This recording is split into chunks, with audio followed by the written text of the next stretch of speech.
There we go. If you guys know what that is, you're bad people. Welcome, everybody. Welcome to another weekly Q&A. You guys are asking all the smart questions. I'm Finn, for those of you guys who are new around here. I built 3 of my own agencies up to 100 plus clients over 20 years. I've written 2 best-selling books on the subject, and I've also helped thousands of you guys out there to live this whole more beach, less laptop lifestyle. As you guys can see, little change of location. I'm in the jungle today, and we're working on some interesting things out here. Just a couple of little announcements before we get started. A few of you guys have asked me about potentially joining our mastermind. We do have a waiting list right now, but if you message me and we talk about that a little bit in private, we can work on some of those details. Anyways, let's get into the good stuff. Ladies and gentlemen, boys and girls, children of all ages, Frankie Finn proudly brings you our weekly Q&A.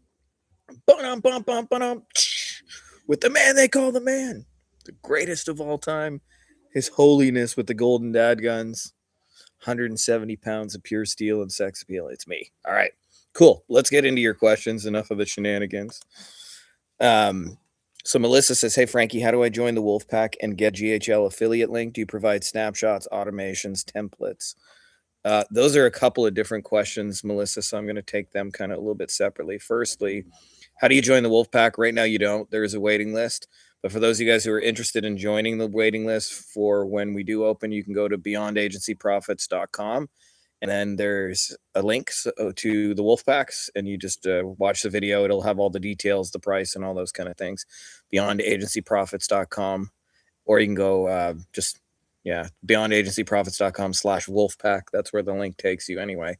You got some options there. Anyway, about it, just for those of you guys who've never heard, we have a private agency mastermind. It's all about building this business phoneless, meetingless. We have a couple of things that are designed to kind of help people win. One of those is we have a awesome community. I think one of the hardest things is to do this business Han Solo. Secondly, we got me. Obviously, you got access to me if you're a part of that. And then as well, I have a million tools and swipe files, which leads me kind of into your next question, Melissa. Yes, we do have GHL templates. You asked if you want to be an affiliate. The way you be an affiliate is you go to their website and sign up as an affiliate.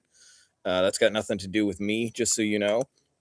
But having said that, we got tons and tons of tools for you to succeed. Basically what I figured out is that we're all doing the same things again and again. So, you're trying to generate leads, you're trying to nurture those leads, you're trying to close those leads, you're trying to onboard those people, you're trying to make good on your promises, you're trying to have a high value deliverable, you're trying to hire people, you're trying to remove yourself from the machine. And basically for all of those steps, we have tools and templates. Like if you're at the stage of hiring, I got, killer hiring ads. If you're trying to onboard clients, I got awesome onboarding. If you're just trying to close them in Loom videos, like we got tools. I can create Loom videos in like 5 seconds.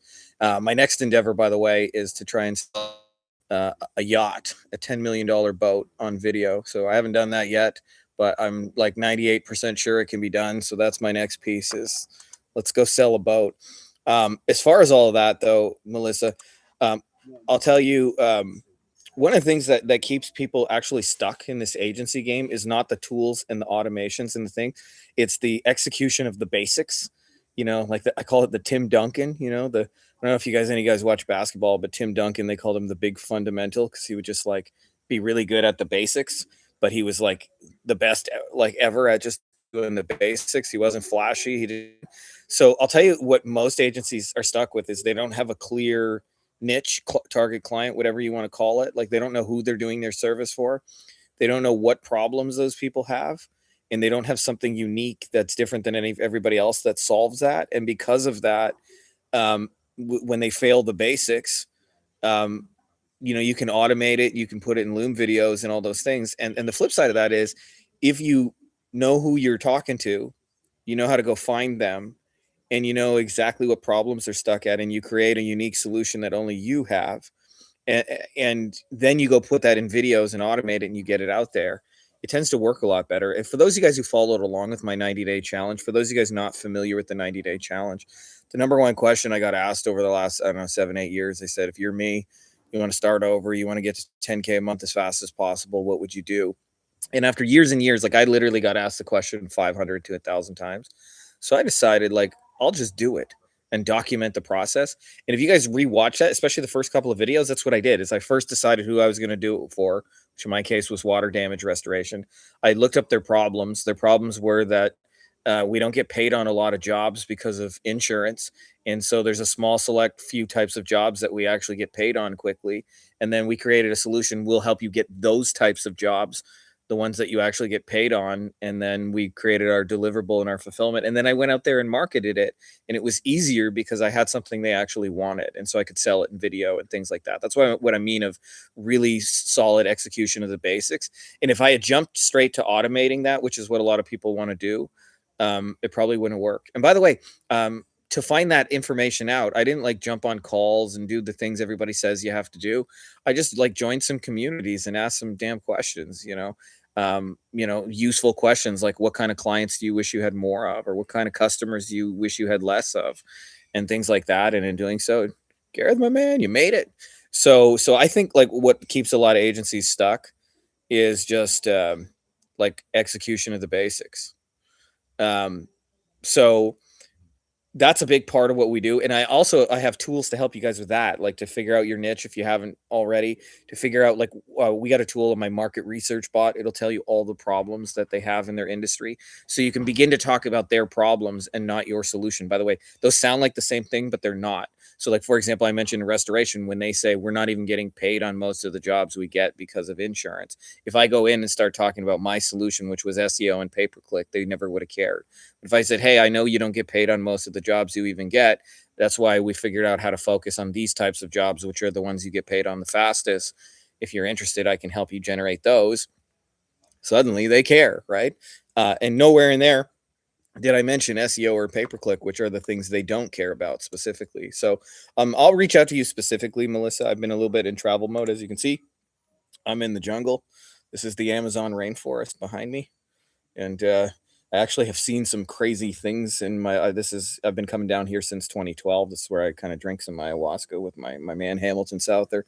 But since I've been coming down here, I've seen like crazy wild snakes. I saw like a caiman, which looks like an alligator or crocodile. I've seen some jaguars in here. I don't know. Seen lots of cool stuff. The jungle is just crazy active. So anyways, but I'll reach out to you, Melissa, and get a sense of what you're trying to do. But I'm telling you, most people fail at this agency game, not because they don't have enough tools and automations. It's because they're just missing the basics of actually knowing what their market wants. So I built tools, just so you know, that can tell you that in like 10 seconds. It's like if you say I work with plumbers, I can tell you all the problems plumbers are facing or whatever. And when you know that, it's actually a lot easier to sell your thing. This is $1 million writer downer statement that a mentor said to me years ago. He said, Frankie, they are buying their way out of their problem in their mind and not into your solution. And so the thing you need to be talking about is how to get out of their problem, not how to get into your solution. So if you look at like 98 of them will say, we do GHL, we do database reactivation, we do automations, we're an AI agency, we do SEO, we do pay-per-click, we do websites, we make funnels. Those are all solutions, right? Like they don't care about that. Nobody says, hey, Mr. Restoration Contractor, are you getting insurance or jobs that insurance companies are not paying you on? What if you could get jobs that you would get paid on? Like that's actually where your message needs to be, is like based on the problem that they're experiencing, which in my case and the 90-day challenge was we don't get paid on our jobs, right? So it's like, how much does it suck because then most agencies come in and just say, we'll get you more jobs and more leads and more sales. And if they're not getting paid on the ones they get, why would you want more of that? I'm a beginner. What's the best path that you'd recommend? Free camping. By the way, I saw your message. I've just been like on plane rides and in airports, and I actually tried to listen to your message, but like the airport just was loud and had announcements. So I wasn't ignoring you, just so you know. So I'll get to your message in a little bit. But yeah, so about that, like I always think so I think most people do this backwards, just so you know. So I'll tell you what not to do as a beginner if you want to make money. What most people do is they start with a me question. They go, what could I sell? I wonder if people would pay me for automations, AI. And so they start looking for what's hot right now and what's trendy. And almost always, if you do that, you're going to be the thousandth person selling the same thing in the same way to the same people, which is not where you want to be. So I always say the first thing you start with is who. You have to get clarity about like who is our business actually about. In other words, like pick your niche. And a lot of people treat this like really stressful. They think like picking a niche is like if you get it wrong, you're going to be broke. And here's the reality: is like every niche has money. It has rich people and broke people. Every niche is like a spectrum of rich people and broke people. Like there's $100 million lawyers and there's broke lawyers. There's yoga studios with 175 locations. There's broke yoga studio owners. There's plumbers who got, cover 8 states and have 50 crews of guys, and there's plumbers who, don't have 2 nickels to rub together. So a lot of people like worry about the niche, and yeah, like it's med spas is fine. The biggest, actually, to me, the biggest factor with picking a niche is like, I had somebody explain to me and have insurance and weren't at fault for the accident. He's still generating leads, just so you know, but the specificity of that message makes it sell. So med spas are cool. Don't matter what niche you pick. Second reason you want to pick a niche, by the way, is because it becomes clear where to go get them. If you're not aiming at any particular, it's hard. Let's see if we're still even here. Are we still here? I'm assuming you guys can still hear me, so I'm going to keep talking. Yeah, I got some spotty Wi-Fi at the moment. We've had some rain, electricity's been in and out, so I hope you guys can still hear me. But secondly, like you got to be able to know where to go get them, right? If you say I want to meet golfers, then we would go to the golf course because that's where the golfers are, right? So, like, if I wanted to meet med spas, for example, I would go to the med spa conference or be on the med spa podcast or write for the med spa magazine, right? Like, because that's where all the med spas are. And then the third reason to pick a niche is when you go to scale it, if you have to reinvent the solution from client to client, scale becomes really difficult. And you have to hire all these people and you're looking for this wizard. But if you're just reusing something from one client to the next, scale is really easy. So if I was starting over in your case, I'd get a niche. And then the very next move is, which is what a lot of people get wrong, is I would do a deep market research on their problems. And for any of you guys who want to do this, I'll give you guys a tool right now, for those of you guys who are live in the chat, that you can use to find their problems. I built a market research bot. It'll tell you, but you need to know their problems, because in their mind, they're not buying your solution. They're buying their way out of their problem. If you can't tell them what your problem is, they're not going to buy anything from you. Let me just give me 1 sec here, guys. I'll get you my market research bot. You guys can play with this. It'll tell you their problems in their words. And that's a big part of your message, right? Like it's not going out there and saying, I do AI automations with GHL. It's going, hey, are you getting low pay insurance? Or are you getting low insurance co-pays and you really wish you could get this instead? That's closer to the kind of messaging you want to create. Remember, they're buying their way out of their problem, not into your solution. So once you have those two things, then it's only then I create a deliverable, and it creates what I call 10-degree shifts, right? The difference between I'll get you more jobs and I'll get you these specific jobs. It's like, for us, it was just different keywords. That was it. Like, that's the only difference. But it's keywords that matter to these people have this problem. So that's a big reason why I'm adamant on do the market research, because you'll actually sell something that people want to buy. Anyways, I'm probably going to rush through this a little bit just because I got to bounce in like 22 minutes. But Brent says, what services are people offering in Loom videos? The answer is everything, just so you know. I've probably successfully taught the process to a few hundred people. So like, meaning they actually like have closed stuff in video besides just me. Like I think my real win with it is not, hey, Frankie Finn can close stuff in video. It's, for me, the real win is when you guys do it, because I'm like, I already know stuff can close in video. I'm like, I'm now taking this to the extreme. Like I told you, I'm trying to sell a $10 million yacht entirely with video, meaning like someone buys a $10 million boat without seeing it. But we've also I sold a car with it, like sight unseen. I've sold houses, like investment houses specifically, not like retail houses.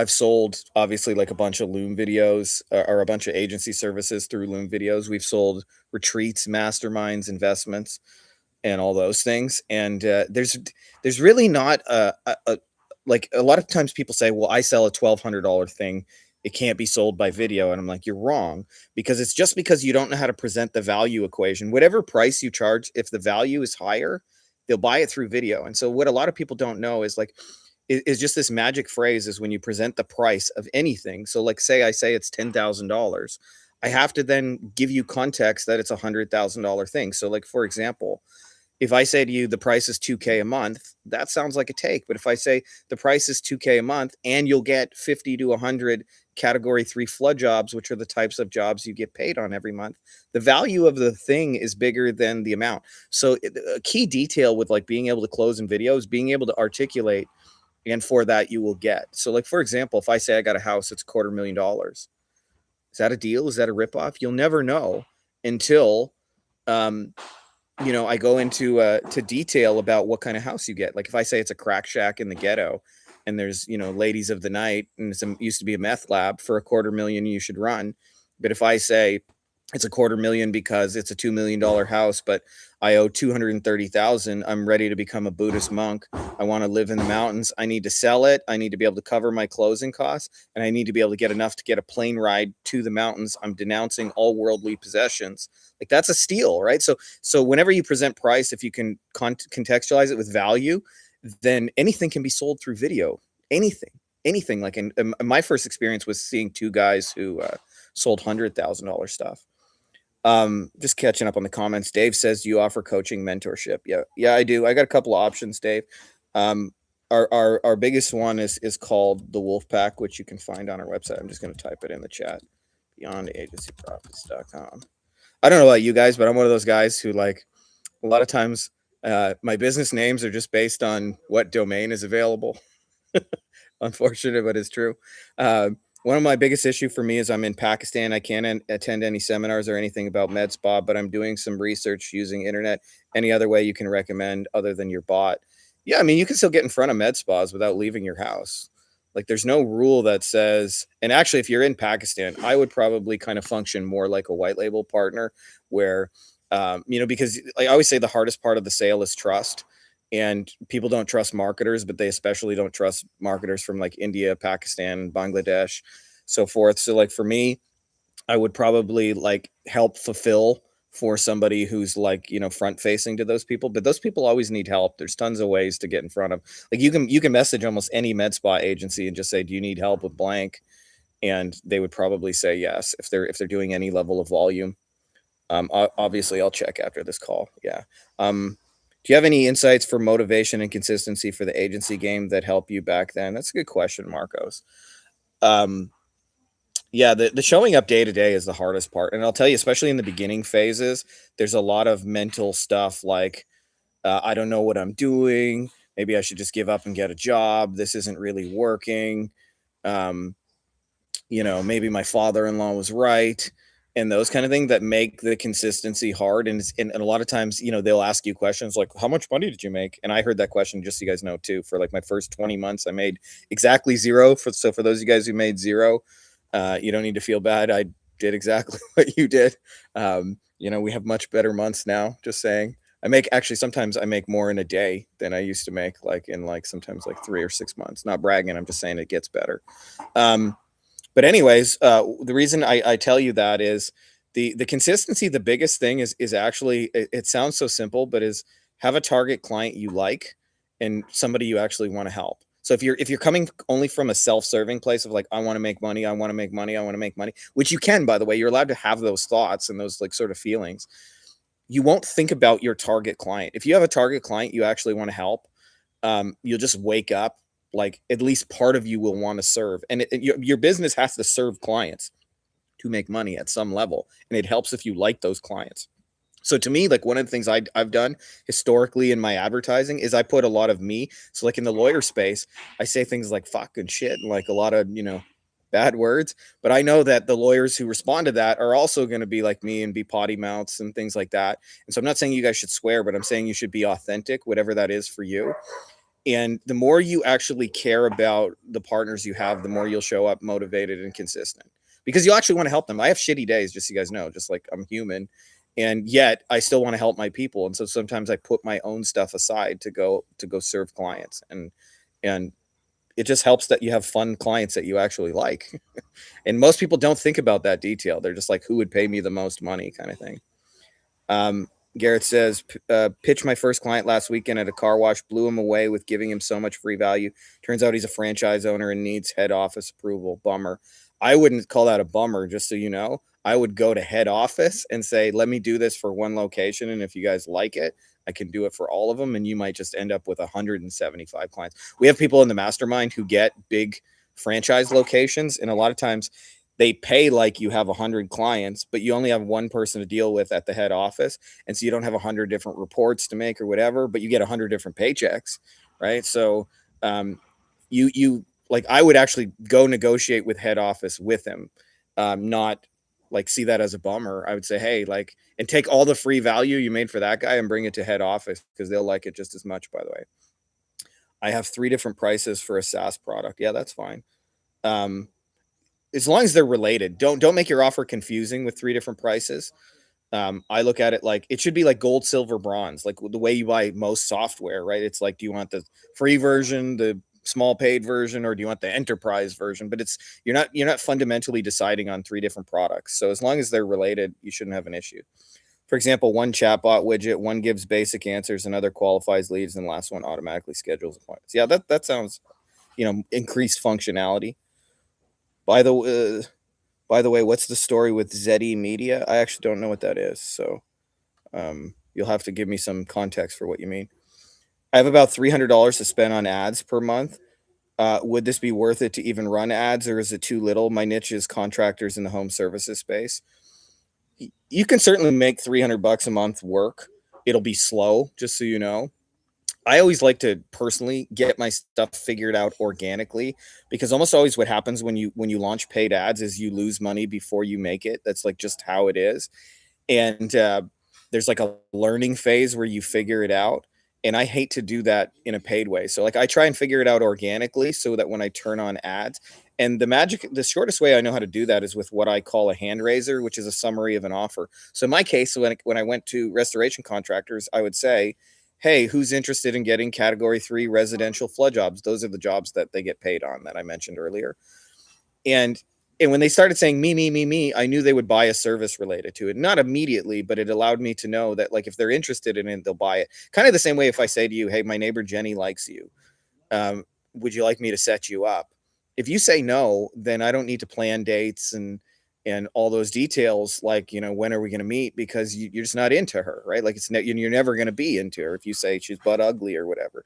But if I say, hey, my neighbor Jenny's into you, and you say, yeah, I'd love to meet Jenny, I know you'll probably want to date her, right? So the magic of like me testing with a hand raiser, which is just a 1-sentence summary, or 2-sentence summary, and it's basically like, if I could bring you this type of person, would you be interested?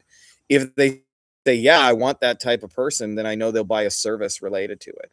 And so a lot of people, by the way, they know they do automations and SaaS and things like that, but they don't know which type of person their SaaS brings people or whatever, or which type of person their automation brings people, which is more important than the service itself. Because if you don't have that, nobody's going to buy it. Gabriel Gabby posted for setters in the Facebook group. Sorry, thought that was one of your guys. My bad. No, I sometimes just let people post their job ads, but I don't necessarily know the guy personally. Would you recommend using cold emails with a personalized Loom video showing their website and a quick chatbot demo? If you do that, like we have people who do that. And so there's more than one way to be right about this. I actually really like bringing people to me. But what I would do if I was going to do that, there's a tool called Pitch Lane, and you can get a free trial of it. So if you've never used Pitch Lane, you have to pay for it out of the gate. But what it allows you to do is make mass personalized videos. So you make one video and you say, hey, I was just looking at your website and I found this and I found that, whatever. And then Pitch Lane can edit the background. And so like a lot of people do it where they'll do SEO reports and you'll show the client's website and the client's stats behind you. And so every version of a person who gets the website sees their website and their stats. And so it looks really, really personalized, like you took time to run an analysis, but in reality, you just recorded 1 2-minute video. And then at the end of that 2-minute video, the call to action is like, I can do a deep dive and give you a much more thorough analysis. Would you be interested in that? And if they say me, then you would actually do something more personalized, but you're only then like actually like quote unquote pitching people who've requested it and actually want to talk to you. So like you can send like thousands of them with Pitch Lane, And then, you know, let's say 27 people say I'm interested in more. Those are the only 27 people that you actually engage in personal conversation, and you allow the first personalized video to do a lot of the filtering. I think if you're going to do cold one-to-one, I think that's a smarter way to do it than most people do. So you record one little 2-minute video, pretend you're talking through their website or whatever. And with Pitch Lane, you can edit the background to be anything. So it doesn't have to be like their SEO. I'm just giving you an example of how people are using it. But you know, you can put their website, for example. So you can make 1,000 different variations where every single client sees their own website. And then of course they care because they care about themselves, right? Like that's why people, you know, go on social media, because they get an email says they're talking about you. Just reading the next question here, and just so you guys know, I got up in 10 minutes. Brian says, how to warm a cold lead on LinkedIn before sending a Loom video offer, or jump straight to Loom video. So just so you guys know, like we have people being successful with a lot of different ways of closing on video. So I never want to tell you guys like, this is the way if you deviate from it, because there's always somebody, like I know people who just send cold videos. It's straight to pitch to buy my thing and it works. No lube, no foreplay. I'll tell you how I like to do all sales is, and this is irrespective of platform. So it doesn't matter whether you're doing this on LinkedIn, doesn't matter whether you're doing this face-to-face, it doesn't matter whether you're running ads, doesn't matter where you're sending cold DMs, is I move people through 4 buckets, okay, in all sales conversations. So the first is what I call the hand raiser. Would you be interested in blank? If they won't raise their hand for it, they won't buy it. So that's the first thing, is I like to see who's interested and who would buy it. Second thing I look for is I like to give them what I call the plan, which is I give them my service in idea form, and they get a lot of value from the plan. So like, for example, if I was selling SEO, I would show the plumber how to rank his website without ever having to pay me. And the good news is, if you guys work, especially with local businesses, 98 out of 100 won't want to do it themselves. So it'll lead into the next part of the conversation, which is where I send the Loom video, which is, are you interested in getting my help to implement it? And then the fourth is follow up after they've seen it. And nobody really talks about how to do follow up intelligently, because in the real world is just follow up. People are busy. They got stuff going on. They hate making decisions. They put it off. But if you can move people through those 4 buckets, and they're not different things, just so you know, they're just different levels of detail. Like I mentioned, a hand raiser. Would you be interested in dating Jenny? She thinks you're cute. Well, if you say no to that, there's nothing for sale. But if you say yes, then I would go into the plan. I'd say, well, I got a barbecue day. You know, do you want to come? And if they say yeah, then I would say, okay, let me tell you what the implementation of that looks like. You got to park in front of my house, wear your Blue Jays shirt, because she's really into the Blue Jays, and I want you to talk about this. Come over here, I'll introduce you guys. It'll seem organic, even though it's all a setup. And then if he doesn't respond immediately, I'd be like, hey, dude, are you coming on Sunday? Right? That's the 4 buckets I move people through all sales process. It doesn't matter. And I'll tell you, these days, most of how we get people are through ads. So I like run paid ads because I know our offers work. And so like they just come to us, and video does most of the heavy lifting. We're really only talking to them after, like, in the quote unquote follow-up stage. I'd say 50% of the time when they're messaging us, they just buy it straight through video. And 50% of the time they have a question and need some sort of like little bit of manual follow-up. But like those are the 4 buckets I move people through. So if to answer your question, if you're talking to people on LinkedIn, the next thing I would do is give them the idea. And I'll tell you why I give them the idea before just going into like selling them. Is Jason Canigan says there's always 2 sales you got to make. The first is this a good idea in general? And the second is with me. In the first sale, is this a good idea in general, is actually the bigger of the 2 sales. So like if you're trying to sell an SEO package, the bigger sale is you need to be doing SEO, not pick me as your SEO provider, or you need to be doing these specific things in SEO, right? So if I'm selling like a GHL automation, before I get into the price of my automation, I need to explain to them why you need to be doing database reactivation in the first place, and why AI is the most fundamental leveraged way ever created to do that. And if they buy into that, they'll buy your service related. If they don't, they won't. So for me, a lot of times when you get objections in a sales process, they'll say things, you know, I got to talk to my brother, cousin, uncle, partner, former roommate. I'll call you back. Send me a proposal. What really happened is they objected to your plan earlier, and they were just like, I don't see how that would work. And so they brush you off at the end. And so I know when I say, hey, I think you should do a database reactivation because you got all these warm leads, and I think you should follow up with them AI. And here's the kind of messages I would send if I were you. What do you think of that plan? If they say that, it sounds exactly like what I need, I know they'll buy a service related to it. If they go, well, I don't know, I don't really see what messaging cold leads would do, then they'll never buy a service related to it. And so you have to troubleshoot there at that point. So that's why I like to add that intermediary step, is to get them to buy into the plan, because all right, I got a mosquito flying around me. They'll be more likely to buy it. So I'm just going to catch up on the comments here real quick. I see Marcos has a where can I learn more about your method of customer retention, how to implement it? We got a bunch of videos here, but I'll send you one that goes through those 4 buckets, because that's how I do everything. Read next comments. I'm also crafting my offer. Your suggestion will save a lot of time. I'm thinking to reach out to them with database reactivation. Yes, but I would just say one thing. You're in their mind, you're not selling database reactivation. You're selling the result of database reactivation. And so describe the type of person. So it's way better to say, hey, I can get you kitchen remodeling jobs with database reactivation, or I can get you, Botox filler patients on a Tuesday, than it is to just say, I'll do database reactivation, which they don't even know what that is. Frank, is the client the most valuable thing in the agency game? I mean, it's where we should want to help them more than ourselves, because if we make the money will follow us later. Totally, Marcos. I like to find like an unsolved problem that not everybody else is doing. For example, I'll help you retain your existing clients so that you shouldn't spend more on Facebook ads. Then I'll combine GHL booking system with Facebook ads. Yeah, that's the deliverable side of things, and you need to know that. But that's not part of your pitch. Just so you know, your pitch is I'm going to bring you Botox fillers on a Tuesday, or whatever type of person you're going to bring them. A lot of times people think their offer is all the activity you're going to give them, but what matters to them is what's going to get done as a result of that activity. So my question is, should I offer a free activation campaign, or should I ask them to let me run Facebook ads? I don't think it's a bad idea to get your foot in the door to offer something like that. You said we should sell the outcome, not the service, and that makes a lot of sense. How would you position the result for a chatbot widget? Something like you get 10 to 50 qualified leads per month. Yeah. Also, I like to position the problem. Yeah, so I've sold similar things, just so you know, not necessarily exactly what you're selling, but a lot of what I do is I showed them the stats from Google of how many people they actually lose on their website. So statistically, just, for a local business, the average conversion rate is 4.25%, which basically means if they get 100 people who visit their website, like 96 of them don't buy. And so I'm like, what are you doing about the 96 people who are not buying your stuff? Like every day, like if you got 1,000 visitors this month, that meant 960 didn't pick up the phone and call you. Like, what if we could just get 10, 20, 30, 50 of those people to come back or to convert because they had a question? Like, what would that do for the number of overall calls you get every month?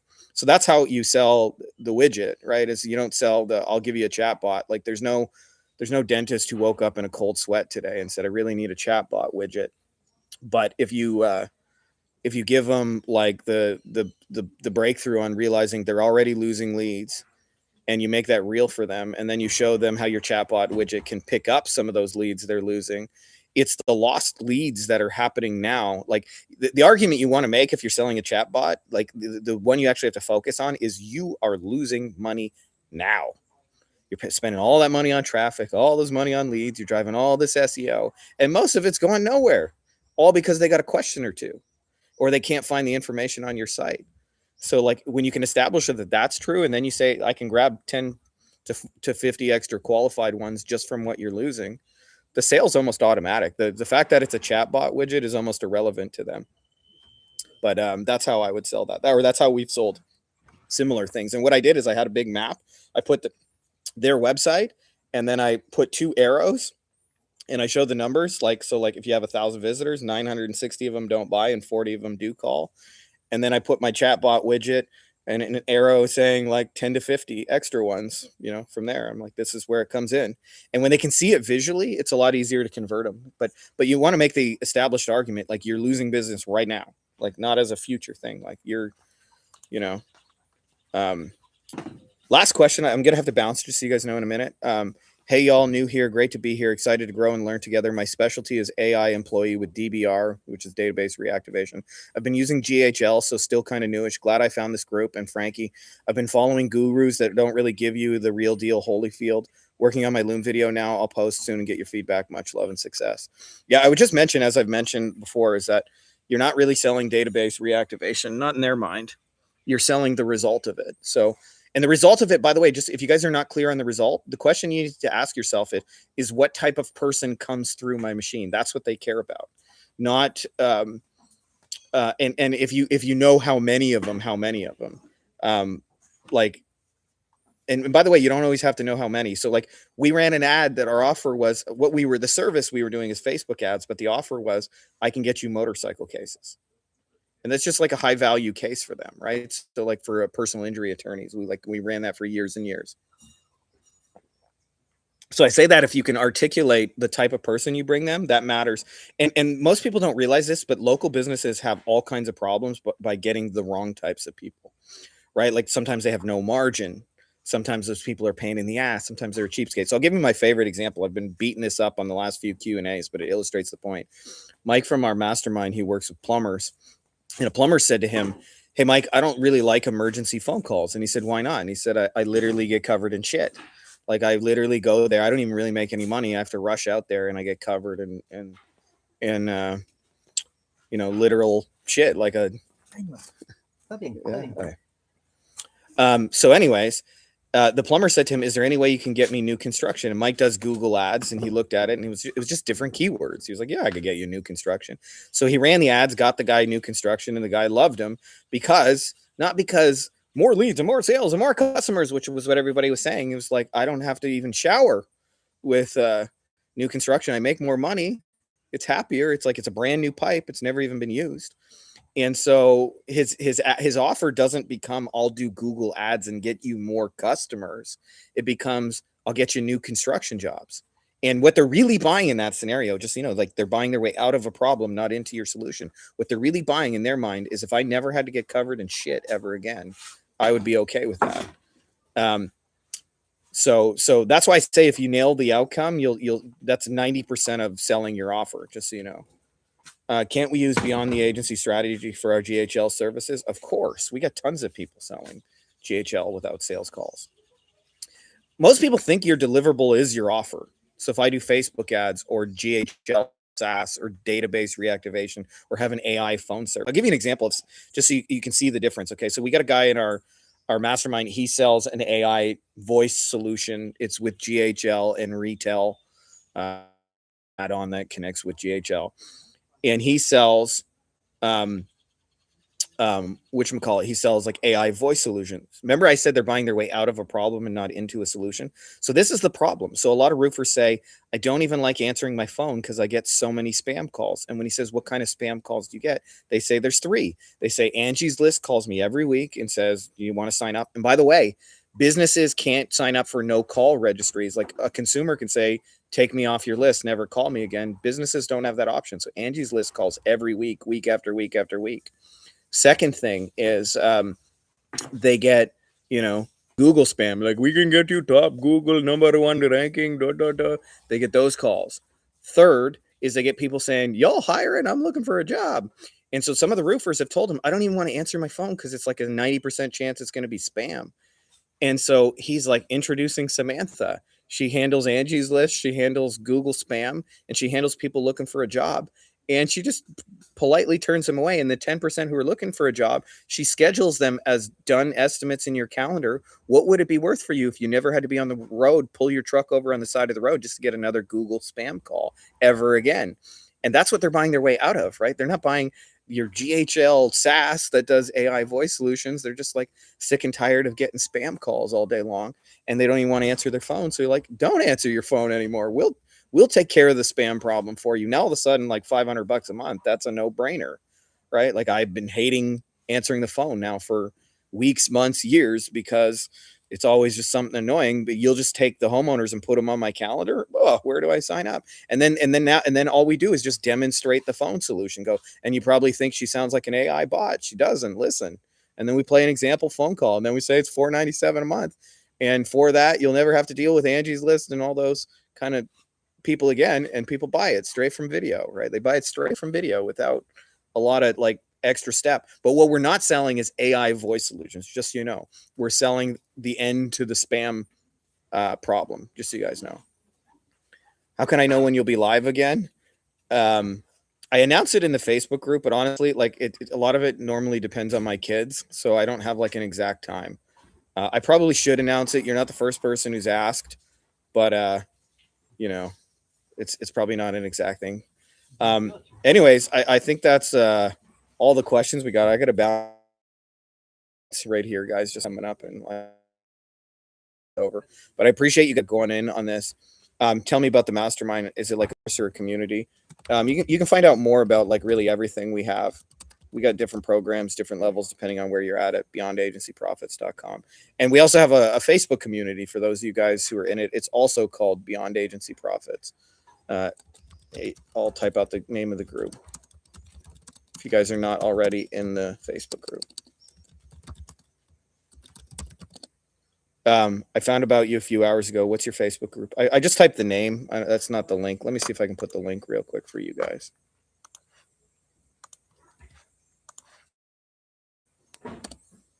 There you go. But nail the basics, which are who is this for? What kind of person do I bring them? And what do they not have to do? Like, what problem does it solve in their reality? If you can nail those three things, you can sell just about anything through video. So I say it's Tim Duncan. It's boring fundamentals. People think you need some hot solution they've never heard before. But I've sold really boring things in a lot of markets just because my stuff was just different enough, right? Like in Mike's case, like tens of thousands of people in his industry sell Google ads. But he's the only guy saying, I'll bring you new construction so you don't have to get those emergency calls and get covered in shit. In their mind, they're not buying Google ads. They're buying I don't want to drive to somebody's house and smell shit again, right? So if you can nail that piece, like it goes a long, long way. Requested to join. Thanks. About to pick up your book too. So much value there. Yeah. And for those of you guys, if you guys are like just being real with you guys, if you guys are like truly broke and starting out, send me a message. I'm happy to just give you a PDF copy of the book. It's a playbook for how to do this stuff. So I pull into it so that you guys can use it and get to that next level. So if you want it, like if you don't even have to give me any money, just send me a message and I'll send it to you. But appreciate you guys. That's all I got for you guys on this Monday. Much love. Happy Monday. May the Triforce be with you. And I'll see you guys again later in the week.